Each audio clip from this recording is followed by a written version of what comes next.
pantas tidak jaksa memaksa terdakwa mengenakan pakaian tahanan serta merekam terdakwa tersebut. Seperti ada beberapa yang viral saat ini, salah satu public figure lah ya. Bukankah seharusnya jaksa harus netral? Nah, tanggapan dari Pak Christian. Ini pertanyaan yang bagus, yang baik, yang harus masyarakat pahami. Karena kasusnya NM ini kemudian jadi viral kemana-mana ini beritanya ya. Kami membantu menjawab di sini berdasarkan dengan pertanyaan yang diberikan, apakah pantas atau tidak jaksa memaksa? Ini kata yang tidak tepat. Kalau memaksa, karena apa? Itu sudah merupakan SOP. Ya, memang harusnya wajib ya.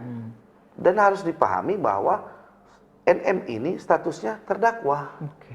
Ya, jadi ketika persidangan selesai, kemudian akan kembali lagi ke tahanan, maka wajib dipakai. Betul.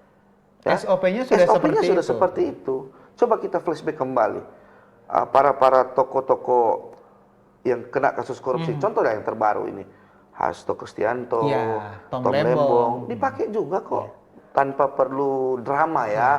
Karena itu sudah mereka pahami bahwa itu merupakan SOP yang harus dijalani seperti itu. Kemudian berbicara merekam, ya kita harus tahu ketika persidangan ini itu berlangsung, kita harus hikmat di dalam persidangan, kita harus sopan, kita harus santun dalam sidang. Karena itu ada yang namanya contempt of court, ya bisa dipidana. Ketika mulai ada yang teriak-teriak, ketika mulai ada yang anarkis dalam ruang sidang, maka kita sebagai jaksa kita bisa merekam. Karena apa? Bukti. Sebagai bukti nantinya. Ya, sebagai bukti nantinya. Karena contoh, sidang ini kan sifatnya juga dibuka dan terbuka untuk umum. Karena kasus yang NM menjalani, ya kasus yang dapat diikuti oleh orang lain, terbuka untuk umum. Makanya wartawan bisa, ini bisa. Dan itu pun direkam ketika sudah sidang selesai. Itu coba dilihat, hakim sudah tidak ada kok. Kemudian direkam.